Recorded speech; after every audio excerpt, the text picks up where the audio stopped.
مما رزقناكم من قبل أن يأتي أحدكم الموت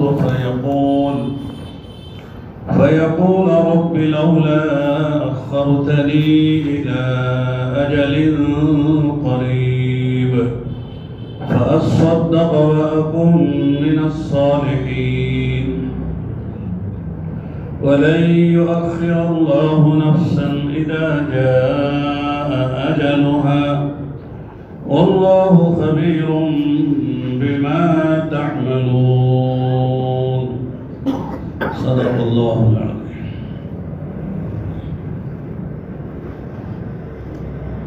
سورہ منافقون کی تفسیر چل رہی تھی، بیچ میں کئی جمعے ناغہ ہو گئے.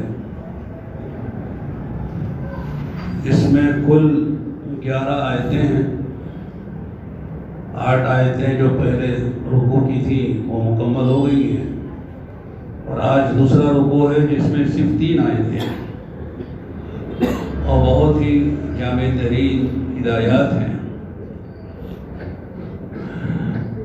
اس سورت کا نام سورہ منافقون ہے، اور آپ کو بتایا گیا تھا شروع میں اس سورت کا جو بنیادی مضمون ہے وہ منافقین کی صفات اور ان کے جو رذائل ہیں، ان کے جو یعنی بیہودہ خیالات اور ان کے جو بیہودہ اخلاق ہیں اس کا تذکرہ تھا کہ ان کی جو بنیادی جو صفات ہے اس میں کذب ہے، جھوٹ ہے. اس حدیث میں آتا ہے کہ جس آدمی میں 3 باتیں ہوں گی اس کے اندر نفاق کی علامت ہے. اذا حدث كذب واذا وعد اخلف واذا اؤتمن خان، کہ جب بولے تو جھوٹ بولے، جب امانت رکھی جائے تو امانت میں خیانت کرے، اور وعدہ کرے تو وعدہ خلافی کرے. اور ایک دوسری روایت میں ایک اور علامت بتائی گئی ہے وَإِذَا خَاصَمَ فَجَرَ، جب لڑائی جھگڑے پر آتا ہے تو وہ گالی گلوچ پورتا رہتا ہے. ورنہ تو آدمی لڑتا ہے، لیکن اس لڑنے میں بھی آدمی جو ہے وہ مہذب ہوتا ہے، مہذب گالیاں دیتا ہے. جیسے میں نے بتایا تھا کہ لکھنؤ میں 2 بچے لڑ رہے تھے، تو ایک بچے نے دوسرے بچے سے کہا دیکھیے جناب ذرا زبان سنبھال کے بات کیجیے گا، اگر آپ نے کوئی ایسی بات کی تو ہم بھی اپنے منہ میں زبان رکھتے ہیں. آپ کی والدہ محترمہ کی شان میں ہم بھی گستاخی کر سکتے ہیں. تو والدہ اور محترمہ گستاخی یہ انداز ہے جو لوگ شریف لوگ ہوتے ہیں، اچھے لوگ ہوتے ہیں، جن کا حسب نسب اچھا ہوتا ہے، خاندانی چیزیں وراثت میں چلتی ہیں، تو وہ لڑتے بھی ہیں تو مہذب انداز سے لڑتے ہیں. لیکن یہ منافقین ہے اذا خاصم فجر، جب کبھی لڑنے پر آتا ہے تو بس اس کی زبان پہ گالیاں ہی گالیاں ہوتی ہیں. جیسے ہم سنتے رہتے ہیں، صبح شام کا مشغلہ ہے، گالیاں لوگ کیسے دیتے ہیں، کیسے بیہودہ گالیاں دیتے ہیں کہ گالیوں کو بھی شرم آتی ہوگی، اتنی کھلی لوگ گالیاں دیتے ہیں. چنانچہ تو ان کی کس بیانی ہے، اور دوسرے جو ہے ظاہر و باطن میں بڑا فرق ہے. اندر کفر بھرا ہوا ہے اور ظاہر میں اسلام اور ایمان کی باتیں کرتے ہیں. اندر سے جو ہے حقد اور دشمنی بھری ہوئی ہے، ظاہر سے دوستی کی باتیں کرتے ہیں، ظاہر سے کہتے ہیں کہ ہم آپ کے بہت چاہنے والے ہیں، آپ کی دوستی کے دم بھرنے والے ہیں، آپ کے بڑے خیرخواہ ہیں. اندر سے یہ جلے بھونے ہوئے ہیں. تو ان کا یہ حال ہے. اسی طرح ان کی ایک صفت یہ بھی ہے کہ کوئی بھی موقع جانے نہیں دیتے جس میں اسلام اور مسلمانوں کو نقصان پہنچانے کی سازش نہ کرتے ہو. کوئی موقع مل گیا تو چاہتے ہیں کہ صاحب ان کو نقصان پہنچایا جائے. یہ الگ بات ہے کہ اسلام کی اور مسلمانوں کی حفاظت کی ذمہ داری اللہ نے لی ہے، یہ نقصان نہیں پہنچا سکتے، لیکن کوشش ان کی ہوتی ہے کہ نقصان پہنچائیں. اور یہ جو جھوٹ بولتے ہیں اور وعدہ خلافی کرتے ہیں، امانت میں خیانت کرتے ہیں، لڑائی جھگڑے میں گالی دیتے ہیں، اس سب کی جو بنیاد ہے وہ ان کے اندر حب مال ہے. مال کی محبت اندر رچی بسی ہوئی ہے. اس لیے حدیث میں آتا ہے حب الدنیا رأس کل خطیئہ، کہ تمام برائیوں کی جڑ و بنیاد جو ہے وہ دنیا کی محبت ہے. اس لیے انہوں نے کہا تھا کہ تم واپس جاؤ مدینے یہ لوگ جو مہاجر ہجرت کر کے تمہارے پاس خالی ہاتھ آئے ہیں، ان پر تم خرچ کرتے ہو، ان پر خرچ نہ کرو، یہ بھاگ جائیں گے۔ اس لیے کہ یہ میں نے بتایا تھا کہ بعض روایتوں میں لفظ آتا ہے، عجیب الفاظ آتے ہیں۔ اس عبداللہ بن ابی بن سلول نے اپنے ساتھیوں سے کہا تھا کہ ان کی مثال ایسی ہے جیسے کوئی آدمی کتا پالے اور کتے کو کھلا پلا کے موٹا کرے اور وہ کتا خود مالک کو کاٹنے کے لیے آئے۔ اس طرح ان کا حال ہے کہ تم نے ان کو کھلایا، پلایا، ٹہرایا، مکان دیا، قیام کا انتظام کیا، یہ تمہارے ہی خلاف جا رہے ہیں، اس لیے ان کو پر خرچ نہ کرو۔ تو گویا کہ ان کے دلوں میں دنیا کی محبت رچی بسی ہے، اس لیے وہ دفع مضرت اور جلب منفعت کے لیے اپنے سے نقصان کو دور کرو اور فائدہ اٹھاؤ۔ اس لیے کہ اگر کافروں کی طرح یہ بھی علل اعلان جو ہے اسلام اور مسلمانوں کے خلاف آتے تو نقصان ہوتا ہے ان کا، اور جو ہے ان کو مال غنیمت پہ حصہ نہ ملتا۔ اس لیے انہوں نے کیا کیا کہ اپنے کو مسلمان ظاہر کیا تاکہ مسلمانوں کے نقصان سے بچے، جیسے کافر کو نقصان ہو کہیں ہم کو بھی نقصان نہ ہو جائے، یہ دفع مضرت ہے۔ اور یہ غزوات میں جہاد میں شریک ہوں اور مسلمانوں کو جو فتح ہو تو جو مال غنیمت ان کے مسلمانوں کو ملے اس میں ان کا بھی حصہ لیا جائے۔ تو لہذا مال غنیمت کو حاصل کرنے کے لیے اور جو ہے مسلمانوں کے سے نقصان سے بچنے کے لیے یہ مارے آستین بنے ہوئے ہیں، اور ان سے نقصان بے ایمانوں کافروں سے بڑھ کر ہے، اس لیے ان کی سزا بھی بڑی ہوئی ہے۔ ان المنافقین فی الدرک الاسفل من النار، منافقین جو ہے وہ یعنی جہنم کے سب سے نچلے طبقے میں ہوں گے، اس لیے کہ انہوں نے اپنے کو مسلمان ظاہر کر کے مسلمانوں کی جڑیں کاٹتے ہیں، مسلمانوں کو نقصان پہنچاتے ہیں، اس لیے یہ گھر کا بھیدی لنگا ڈھائے اور جو ہے آستین کا سام بن کر کے ڈستے رہتے ہیں۔ اس لیے آگے جو ہے جو آج آیتیں پڑھی گئی ہیں ان میں اہل ایمان سے کہا جا رہا ہے کہ تم ان منافقین کی مشابہت اختیار نہ کرو۔ ان منافقین کو جس چیز نے یہاں لا کے کھڑا کیا ہے جہنم کے دہانے پر، اس کی وجہ یہ ہے کہ ان کے اموال ہیں، ان کے اولاد ہیں، ان کو اللہ کی یاد سے غافل کر دیا ہے۔ لہذا تم ان کے مشابہ نہ بننا، اس لیے کہ جو آدمی جس قوم کی مشابہت اختیار کرتا ہے حدیث کہتی ہے کہ وہ انہی میں شمار ہو جائے گا۔ من تشبہ بقوم حشر معہ، کہ جو جس قوم کی مشابہت اختیار کرتا ہے اللہ تعالیٰ اس کا قیامت میں حشر ان کے ساتھ کر دیتے ہیں۔ اس لیے اللہ تعالیٰ جو ہے منافقین کا تذکرہ کرنے کے بعد اب اللہ کا جو ہے یعنی اللہ تعالیٰ کا خطاب اہل ایمان سے، یا ایھا الذین آمنوا، میں کہتا ہوں عام طور سے قرآن کریم میں جہاں بھی احکام دیے گئے ہیں وہ ایمان کے واسطے سے دیے گئے ہیں۔ اے ایمان والو، جیسے میں مثال دیتا ہوں، جیسے کوئی باپ اپنے بیٹے سے وہ بیٹا یعنی بیٹا ہونے کا واسطہ دے کر بات کی جاتی ہے۔ جو بات تم سے کہہ رہے ہیں وہ غیر سے نہیں کہہ سکتے ہیں، اس لیے وہ پرایا ہے، وہ کیا جانے ان کا کیا حق ہم پر بنتا ہے۔ وہ جانتا نہیں اپنے باپ کو، وہ جانتا نہیں ہے کون آدمی ہے، لیکن بیٹا جانتا ہے میرے ابا ہیں اور میرے ابا نے مجھ پر بہت احسانات کیے ہیں۔ لہذا جب باپ اپنے بیٹے سے کہتا بیٹا یہ کر لے، بیٹا یہ نہ کر، تو معلوم ہوا کہ باپ ہونے کی حیثیت سے بیٹے سے کہہ رہا ہے تو بیٹے کو بات ماننی چاہیے۔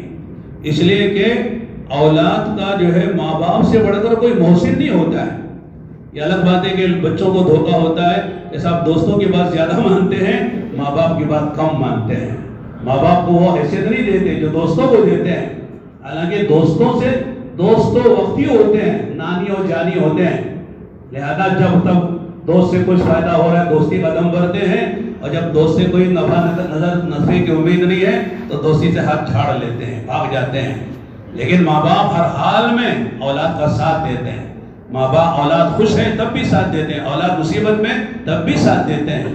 اولاد کا ماں باپ سے بڑھ کر کوئی خیر خواہ نہیں ہو سکتا ہے۔ تو ظاہر ہے کہ اس طرح اپنے بندوں کا رب سے بڑا خیر خواہ کون ہوگا؟ اللہ تعالیٰ جو ہے، اللہ جیسے علماء فرماتے ہیں اللہ کے جو خزانے ہیں وہ دینے کے لیے، لینے کے لیے نہیں ہے۔ وَإِن مِّن شَيْءٍ إِلَّا عِندَنَا خَزَائِنُهُ وَمَا نُنَزِّلُهُ إِلَّا بِقَدْرٍ مَّعْلُومٍ، فرمایا کہ اللہ کے پاس ہر چیز کے خزانے ہیں، لیکن اللہ تعالیٰ اپنی حکمت سے، مصلحت سے جتنا جس وقت دینا اللہ تعالیٰ کی مصلحت ہوتی ہے، حکمت ہوتی ہے، اللہ تعالیٰ اتارتے رہتے ہیں، اپنے بندوں کو دیتے رہتے ہیں۔ لہذا اللہ نے ایمان کا واسطہ دے کر یہ بات کہی ہے، یا ایھا الذین آمنوا لا تلہکم اموالکم ولا اولادکم عن ذکر اللہ۔ اے ایمان والو، اے میرے وہ بندو جو مجھ پر ایمان لائے ہو، مجھے الہ مانتے ہو، خدا مانتے ہو، رب مانتے ہو، خالق و مالک مانتے ہو، نافع و ضار مانتے ہو، قادر مطلق مانتے ہو، فعال لما یرید مانتے ہو، لہذا تم مجھے مانتے ہو اور جانتے بھی ہو مانتے بھی ہو۔ کچھ لوگ جانتے لیکن مانتے نہیں ہیں، لیکن ایمان والا جانتا بھی ہے اور مانتا بھی ہے۔ لہذا فرمایا کہ لا تلہکم اموالکم ولا اولادکم عن ذکر اللہ، کہ تمہارے مال اور تمہاری اولاد تم کو اللہ کی یاد سے غافل نہ کر دے۔ یہاں پر جو ہے اولاد اور اموال سے مراد صرف اموال و اولاد ہی نہیں ہے، بلکہ مجموع دنیا ہے۔ دنیا کی کوئی بھی چیز تم کو وہ اللہ کی یاد سے مراد مجموع دین ہے، پورا دین مراد ہے، صرف ذکر مراد نہیں ہے۔ زبانی جو ذکر ہوتا ہے سبحان اللہ الحمدللہ اللہ اکبر، اس کو لوگ تو ہم ذکر کہتے ہیں، لیکن ذکر سے مراد یہاں پورا دین ہے، اللہ کی اطاعت ہے، اللہ کی عبادت ہے، اللہ کی بندگی ہے، اللہ کے احکام ہیں، اللہ کے اوامر ہیں۔ فرماتے ہیں اس سے تم کو جو ہے تمہاری اولاد اور تمہارے مال غافل نہ کر دے۔ یہ دو کا تذکرہ اس لیے کیا ہے کہ عام طور سے بندہ اللہ کے دین سے، اللہ کے احکام سے جو غافل ہوتا ہے وہ مال کی وجہ سے ہوتا ہے یا اولاد کی وجہ سے ہوتا ہے، ورنہ اور بھی کچھ لوگ ہوتے ہیں سیاست کی وجہ سے ہو جاتے ہیں، تجارت کی وجہ سے ہو جاتے ہیں، صنعت و حرفت کی وجہ سے ہو جاتے ہیں، کوئی اور وجوہات بھی ہوتی ہیں۔ اس لیے فرمایا کہ مجموع دنیا، کہ دنیا کی کوئی چیز تم کو اللہ کے دین سے، اللہ کی یاد سے مراد اللہ کے دین سے، اللہ کے اوامر سے، اللہ کے احکامات سے، اللہ کی اطاعت و بندگی اور عبادت سے تم کو غافل نہ کرے۔ وَلَا لَا تُلْهِكُمْ أَمْوَالُكُمْ وَلَا أَوْلَادُكُمْ عَنْ ذِكْرِ اللَّهِ، بڑی اہم بات ہے۔ عام طور سے صاحب لوگ جو ہے کیوں حرام میں جا رہے ہیں؟ صاحب بچوں کا مسئلہ ہے، بچوں کا گھر بنانا ہے، بچوں کو نوکری لگانی ہے، بچوں کا مستقبل سنوارنا ہے، فیوچر کا فکر ہے بچوں کے لیے، تو لہذا بچوں کی خاطر آدمی حرام و حلال کی تمیز کھو دیتا ہے۔ آدمی حرام حلال چھوڑ کر حرام میں جا کے گرتا ہے، جھوٹ بولتا ہے، رشوت لیتا ہے، سودی کاروبار کرتا ہے، مختلف طرح سے جو ہے اللہ کی نافرمانی مول لیتا ہے اپنے اولاد کی محبت کی وجہ سے۔ اولاد کو کھلانا ضروری ہے، واجبات میں سے ہے، مال کمانا ضروری ہے، لیکن حلال کمانا ضروری ہے، حلال کھلانا ضروری ہے۔ لوگ کہتے ہیں نا بھلا مال کمانا ضروری نہیں ہے، مال نہیں کمائے تو کیا کریں گے؟ پھر کون منع کرتا ہے؟ مال ضرور کمائیے، کمانا چاہیے۔ وہ آدمی جو مال نہ کما سکتا ہے تو اللہ کی نگاہوں میں اس کا مقام نہیں ہے، شریعت کی نگاہ میں اس کا مقام نہیں۔ کمانا چاہیے، آدمی کو ہاتھ پیر ہلانا چاہیے، محنت تو صحیح کرنی چاہیے، لیکن اس کے معنی نہیں کہ صاحب جو حلال حرام کی تمیز کھو بیٹھو۔ اس لیے فرمایا، ابھی کل بچوں کو میں حدیث مشکات میں سلطان شاہ کے بچوں کو پڑھا رہا تھا، اس میں یہ ہے کہ اللہ کے نبی علیہ السلام نے فرمایا کہ تمہاری روزی میں اگر آنے میں تاخیر ہو رہی ہو تو تم جو حرام کے ذریعے سے روزی نہ لینا۔ کبھی تاخیر ہوتی ہے، اللہ کی مصلحت ہوتی ہے، اللہ تاخیر سے دیتے ہیں، تو آدمی تاخیر کی وجہ سے آدمی حلال کو چھوڑ کر حرام میں چلا جاتا ہے۔ اور آگے فرمایا کہ اللہ کے پاس جو کچھ ہے، تم کو جو لینا ہے وہ اللہ کی اطاعت اور عبادت سے کے راستے سے ملے گا، اللہ کی ناراضگی کے ساتھ نہیں ملے گا۔ لہذا جس کو جو مل رہا ہے وہ اللہ کی طرف سے ملے گا، اور جب اللہ کی مصلحت، اللہ کی مشیت، اللہ کا ارادہ ہوگا اسی وقت ملے گا، اس سے پہلے نہیں ملے گا۔ جتنا ملنا ہے وہ اللہ کی مرضی پر ملے گا، جب ملنا ہے وہ اللہ کی مرضی سے ملے گا۔ لہذا بندے کو جلد بازی نہیں کرنا چاہیے اپنی روزی کے بارے میں۔ چنانچہ فرمایا کہ اولاد اور مال تم کو اللہ کی یاد سے، عبادت سے، طاعت سے، نماز سے، حج سے، روزہ سے اور اللہ تعالیٰ کی بندگی سے، اللہ کے حکام کو پورا کرنے سے تم کو تمہارے اولاد اور تمہارے مال تم کو غافل نہ کرے۔ اور آگے فرمایا وَمَن يَفْعَلْ ذَلِكَ فَأُولَٰئِكَ هُمُ الْخَاسِرُونَ، فرماتے کہ جو یہ کر لے، یعنی جو یہ کرے، یعنی اس کے اولاد، اس کا مال اسے اللہ کے دین سے، مجموع دین سے غافل کر دے، فرمایا کہ یہی لوگ خسارہ اٹھانے والے، نقصان اٹھانے والے ہیں۔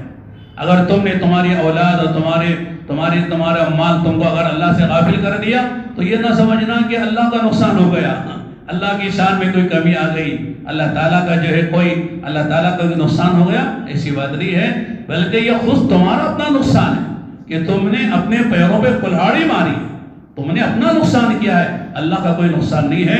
اولئک هم الخاسرون. عجیب بات ہے، یہ خسارہ کیوں ہے؟ یعنی آدمی نقصان میں کیوں جا رہا ہے؟ اس لیے کہ دنیا جو کچھ بھی اللہ کو ناراض کر کے کمایا ہے وہ ہمیشہ رہے گی نہیں، ایک دن چھوڑ کر جانا ہے. تو حرام سے کمایا چھوڑ کر چلا گیا تو دنیا کا خسارہ ہو گیا، اور اللہ کو راضی نہیں کیا، اللہ کی نافرمانی کی، جہاں جا رہا ہے وہاں اللہ تعالیٰ کو ناراض کیا ہوا ہے، اس لیے آخر میں برباد ہو گئی. اس لیے آدمی نے حقیر اور فانی چیز کو ترجیح دی ہے، جو چیز عظیم اور باقی ہے، جو چیز عظیم اور باقی آخرت، اس پر جو ہے یہ دنیا جو حقیر ہے، فانی ہے، ذلیل ہے، ختم ہونے والی ہے، اس کو آدمی نے ترجیح دی ہے. یعنی اللہ کی نافرمانی کر کے دنیا کمایا ہے اور بچوں کو پالا ہے، آخرت کا فکر نہیں کیا ہے، اس لیے خسارے میں جا رہا ہے. اس لیے کہ اصل آدمی کی جو زندگی ہے وہ آخرت کی زندگی ہے. اللہ نے دنیا میں آخرت بنانے کے لیے بھیجا ہے، دنیا بنانے کے لیے نہیں ہے. دنیا میں ضرورت پوری کر لو لیکن مقصد تمہارے سامنے آخرت ہونا چاہیے. ان الدنیا خلقت لکم وانکم خلقتم للآخرہ. اللہ نے دنیا تمہارے لیے پیدا کی ہے، اللہ منع نہیں کرتے، لیکن آخرت تم آخرت کے لیے بنائے گئے ہو. دنیا میں جو کام کرو یہ سوچ کے کرو کہ یہ میری آخرت میں میرے لیے مفید ہے یا مضر ہے، یہ کام میرے لیے آخرت میں بنانے والا یا بگاڑنے والا ہے، اللہ کی ناراضگی کا سبب ہے یا اللہ کی ناراضگی کا سبب ہے. یہ سوچ کر دنیا میں ہر کام کرو.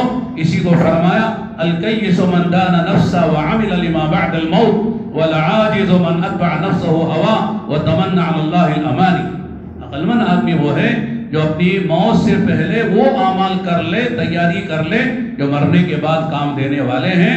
اور نادان اور عقل کا دشمن وہ انسان عاجز ہے، بلید ہے، بیوقوف ہے وہ انسان جو مرنے سے پہلے مرنے کے بعد جو اعمال کام دینے والے کی تیاری نہ کرے، بس تمناؤں میں جھی لے کہ صاحب ٹھیک ہے، اللہ کریم ہے، اللہ رحیم ہے، اللہ تعالیٰ بڑے عفو ہیں، اللہ تعالیٰ غفار ہے. یہ کہہ کر سوچنا یہ ایسا ہی ہے جیسے کوئی آدمی کھیت میں غلہ نہ بوئے ایسا غلہ مل جائے گا، آدمی دکان نہ کھولے نفع ہو جائے گا، آدمی آفس و دفتر نہ جائے اسے سیلری مل جائے گی. جیسے یہ آدمی کو دنیا بیوقوف دیتی ہے، وہ آدمی بھی بیوقوف ہے جو اعمال کیے بغیر اللہ پر سے امیدیں باندھ کر رکھے. اللہ جیسے غفور و رحیم ہیں، اللہ تعالیٰ جو قہار و جبار بھی تو ہیں، عزیز و ذو انتقام بھی تو ہیں. اللہ کی یہ بھی تو صفات ہیں. اللہ کی نیکی، اللہ کو راضی کر کے عبادت کر کے پھر امید باندھنا یہ عقل مندی کی بات ہے. چنانچہ فرمایا من یفعل ذلک فاولئک هم الخاسرون. آگے فرمائیں کہ عبادتیں دو طرح کی ہیں، ایک بدنی عبادت ہے، ایک مالی عبادت ہے. بدنی عبادت بھی کرنی ہے، مالی عبادت بھی کرنی ہے، لیکن یہ بہت سی جو عبادتیں جو تم کو ادا کرنی ہے وہ مال کے ذریعے سے ادا کرنی ہے. اس لیے کچھ مالی عبادتیں واجب ہیں، فرض ہے، زکوٰۃ ہے، صدقہ فطر ہے، قربانی ہے، حج ہے، یہ ساری چیزیں فرائض میں آتی ہیں، واجبات میں سے آتی ہیں، ان کو کرنا ہے. ان کے علاوہ بھی کچھ اور حقوق ہے بندوں کے، ان کو بھی ادا کرنا ہے اپنے مال کے ذریعے سے. بیوی کا حق ہے، بچوں کا حق ہے، ماں باپ کا حق ہے، پڑوسیوں کا حق ہے، غریبوں کا حق ہے، یتیموں کا حق ہے، بیواؤں کا حق ہے. تمہارے مال کے ذریعے سے تم کو ادا کرنا چاہیے. اسے فرمایا وَأَنفِقُوا مِمَّا رَزَقْنَاكُم مِّن قَبْلِ أَن يَأْتِيَ أَحَدَكُمُ الْمَوْتُ، کہ خرچ کر ڈالو اس میں سے جو ہم نے تم کو دیا ہے. عجیب انداز ہے، اللہ صرف خرچ کرنے کو نہیں کہہ رہے بلکہ مِمَّا رَزَقْنَاكُم، جو ہم نے تم کو دیا اس میں سے خرچ کرو. یعنی ذہن بنایا جا رہا ہے کہ تمہارے پاس جو کچھ ہے وہ تمہارا نہیں ہے، وہ ہمارا دیا ہوا ہے. ہم نے جو دیا ہے اس میں سے خرچ کرنے کو کہہ رہے ہیں. ماں کے پیٹ سے تم لے کر نہیں آئے جو کچھ تمہارے پاس ہے، بلکہ وہ اللہ کا عطا کردہ، اللہ کا دیا ہوا ہے. جہاں بھی آپ دیکھ لو خرچ کرنے کی جہاں اللہ نے بات کی ہے اکثر وَمِمَّا رَزَقْنَاكُمْ ہے، مِمَّا رَزَقْنَاهُمْ یا مِمَّا رَزَقْنَاكُمْ، کہ ہم نے جو تم کو دیا اس میں سے خرچ کرو. چنانچہ تیسرے پارے میں پہلا رکوع ختم ہونے کے بعد جو دوسرا رکوع شروع ہوتا ہے اس کے بعد جو ہے آیت الکرسی آتی ہے.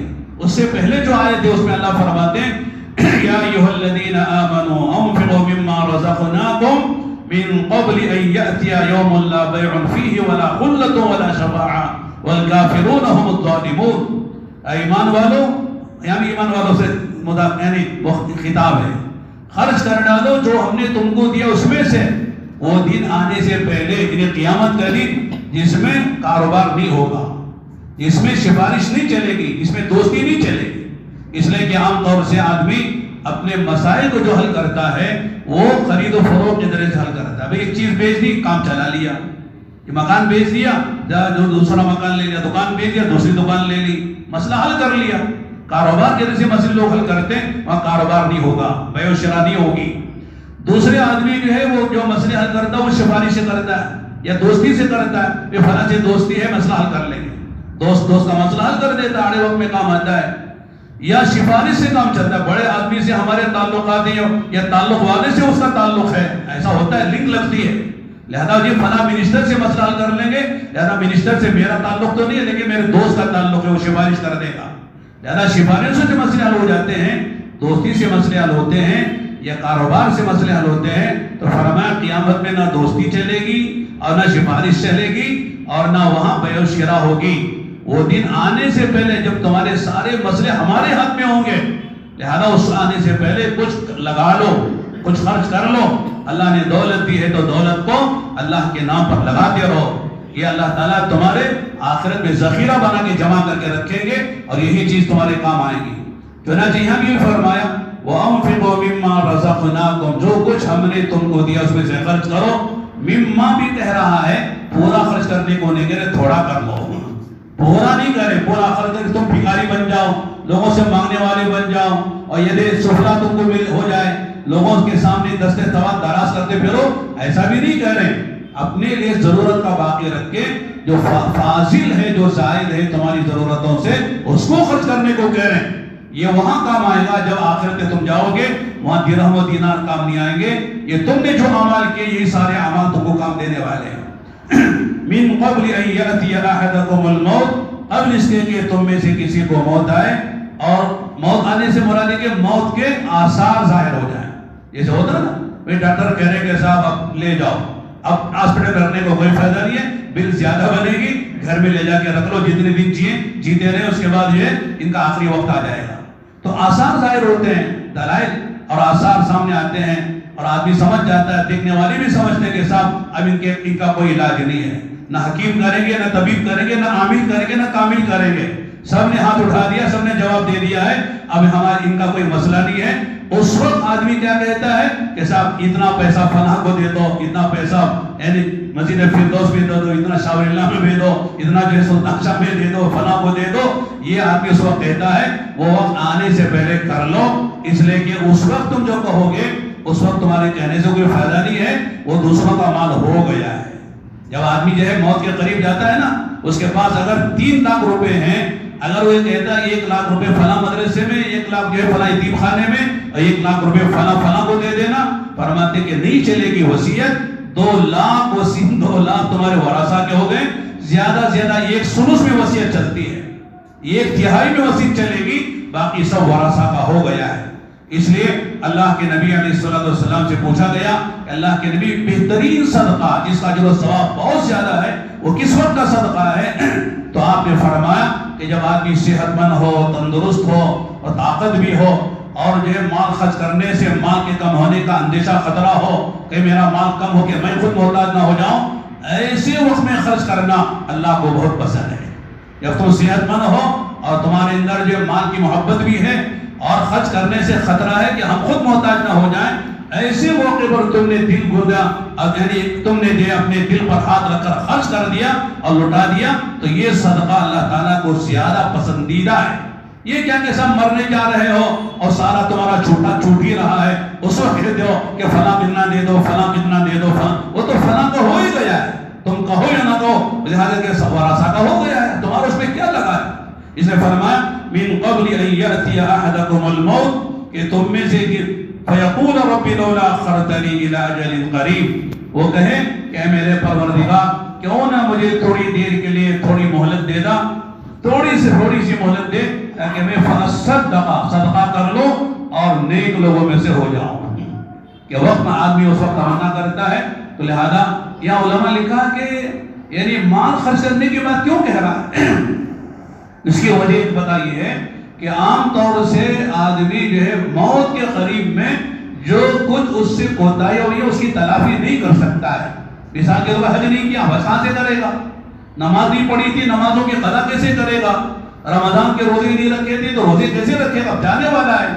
زیادہ سے زیادہ اس کے پاس مال نظر آ رہا ہے کہ جلدی جلدی مال خرچ کر لو تاکہ مال کی کمی کوتاہی جو ہوئی ہے، زکات نہیں دیا ہے، صدقہ نہیں نکالا ہے، لوگوں کے حقوق مارے ہیں، کم سے کم اس سے تو بے باک ہو جاؤں، اس سے تو بچ جاؤں. اس لیے بندہ مال کے اعتبار سے کہتا ہے کہ مال خرچ کر دوں گا تاکہ میں جو میرے سے مال کے بارے میں یعنی مالی عبادات کے بارے میں جو کمی کوتاہی ہوئی ہے اس کے بھی تلافی کر لوں. اس لیے اللہ کہتے ہیں کہ نہ، اب نہیں. چنانچہ وَلَن يُؤَخِّرَ اللَّهُ نَفْسًا إِذَا جَاءَ أَجَلُهَا لن کے ساتھ ہے. علماء اسے جانتے ہیں، لن اور لا کا فرق سمجھتے ہیں کہ لا یؤخر نہیں کا لن یؤخر اللہ، یعنی اللہ تعالیٰ ہرگز کسی انسان کو کسے باشد کوئی بھی ہو، امیر غریب دیہاتی شہری نیک برا، چاہے یہاں تک کہ نبی بھی ہوگا تو وقت آنے پر نبی کو بھی جانا ہے. دنیا میں کوئی رہے گا نہیں جس کا وقت جو اللہ کے طرف سے طے شدہ ہے اس وقت اسے دنیا سے جانا ہے. اللہ تعالیٰ اسے ذرہ برابر مہلت نہیں دیں گے کہ بھائی اب تم کو جو ہے تمہارا وقت تھا، آج جو ہے جمعے کے اثر میں جانا ہے، اللہ تم نے مانگ لیا ہے اس لیے 2 دن تم کو مہلت دے دیتے. ایسا نہیں ہوتا ہے. 1 مہینہ مہلت دیتے، ایسا نہیں ہوتا ہے. جس کا جو وقت جس اللہ کے علم میں طے، الگ بات ہے ہم کو معلوم نہیں ہمارا وقت کب ہے، لیکن اللہ کے علم میں وہ بات طے ہے کس کو کب جانا ہے، کہاں جانا ہے، کس حال میں جانا ہے، سفر میں جانا ہے، حضر میں جانا ہے، بیماری میں جانا ہے، صحت میں جانا ہے. لوگ کہتے ہیں نا بے رات اچھے خاصے سوئے تھے، اچانک جو ہے انتقال ہو گیا، صبح میں اٹھ نہیں سکے، فجر کی نماز میں اعلان ہو رہا کہ فلاں کا انتقال ہو گیا. ابھی جو ہے 2 دن پہلے کی بات ہے، ہمارے طاہر بھانجے، ہماری طاہری بہن کے بیٹے جن کی عمر 40 سال ہے، وہ گاڑی لے جاتے ہیں، لوڈ لیتے ہیں، لوڈ اتارتے ہیں، اپنا کمائی کرتے ہیں. 10 دن سے نہیں گئے، اپنے کاروبار پہ نہیں گئے. 10 دن کے بعد گئے. اچانک مجھے فون آیا کہ اس بچے کا انتقال ہو گیا. میں نے کیا ہوا؟ کہا لوڈ اتار رہے تھے، شیشے کا لوڈ تھا اور وہ شیشے کا جو بند تھا وہ کھل گیا، وہ پورے شیشے اس کے اوپر گر گئے اور وہی اسپاٹ آؤٹ ہو گئے.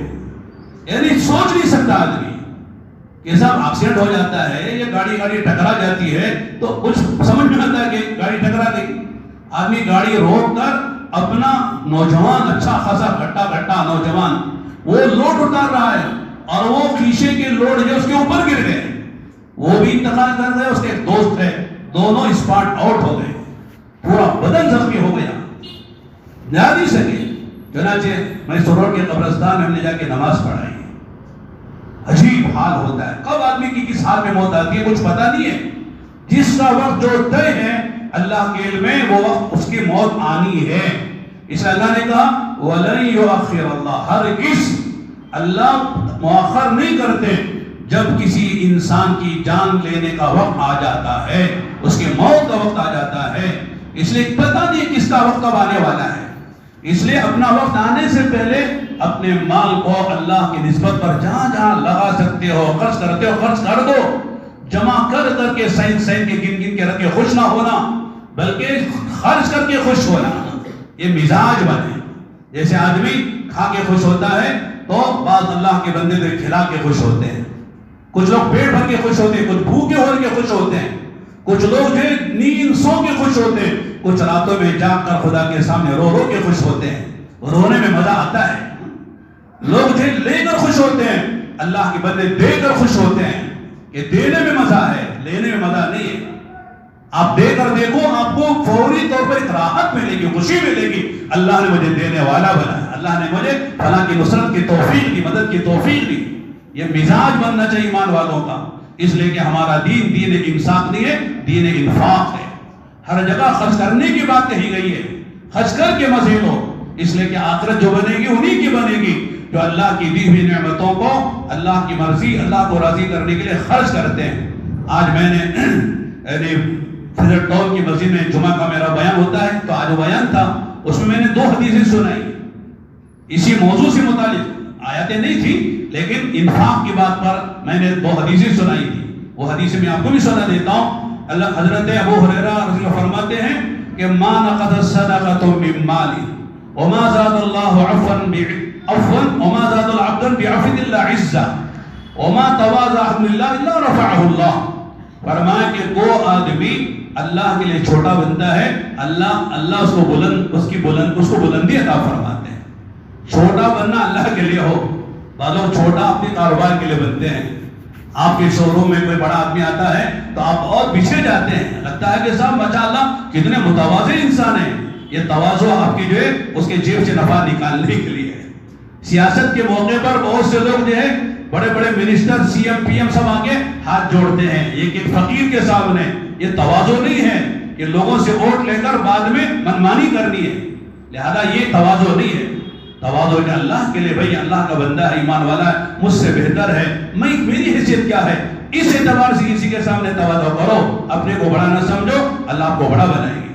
دوسری بات فرمایا، اگر کسی نے آپ پر ظلم کیا اور آپ نے انتقام نہیں لیا، معاف کر دیا، تو فرماتے ہیں معاف کرنا آپ کی عزت میں اضافہ کرے گا۔ سب سے بڑا انتقام یہ ہے کہ آپ معاف کر دو۔ آپ معاف کر دیں گے تو آپ نے بڑا بدلہ لے لیا۔